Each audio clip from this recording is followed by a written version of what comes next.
Alright, let's start with a chilling question. What if the medications keeping your grandparents alive are quietly speeding up their demise? A groundbreaking study just dropped a bombshell. Older adults taking 5 or more prescription drugs have a 38% higher risk of death compared to those on fewer meds. And every additional pill. Another 7% spike in mortality. This isn't just about side effects, it's about a systemic crisis in how we medicate aging populations. Let me unpack why this isn't just a medical issue, it's a societal failure we're all ignoring. Now, I'll admit, when I first saw these numbers, I thought, of course older people take a lot of meds, they've got more health problems. But here's the twist, even after accounting for underlying conditions, the sheer number of drugs still predicted higher mortality. That means it's not just their illnesses driving the risk, it's the drugs themselves. And here's what fascinates me, this isn't about reckless overprescribing.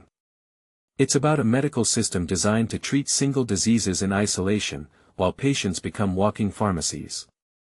Imagine 5 specialists each prescribing one pill for one problem, none seeing the bigger picture. That's polypharmacy in action. Let's break down the data. Over 7,800 adults, tracked for 8.5 years, this isn't a fluke. More than half were on 5 or more meds.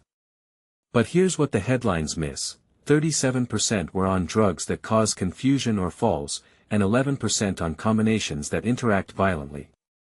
This isn't just quantity, it's quality. And yet, the study's biggest limitation is also its greatest strength, it only looked at meds taken at a single point in time. So why does this still matter?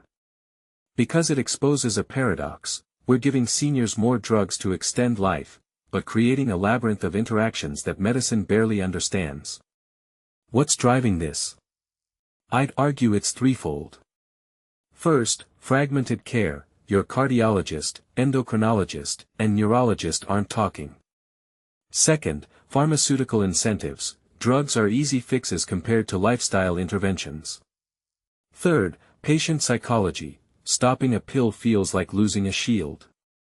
But here's the thing, this study isn't a call to quit meds cold turkey. Experts like pharmacist Katie Dubinsky stress communication, question every prescription. But let's get real, how many of us have the energy to audit grandma's pill organizer? Or the medical literacy to parse interactions between her beta blocker and that herbal supplement she swears by? The deeper issue? Aging bodies process drugs like clogged filters.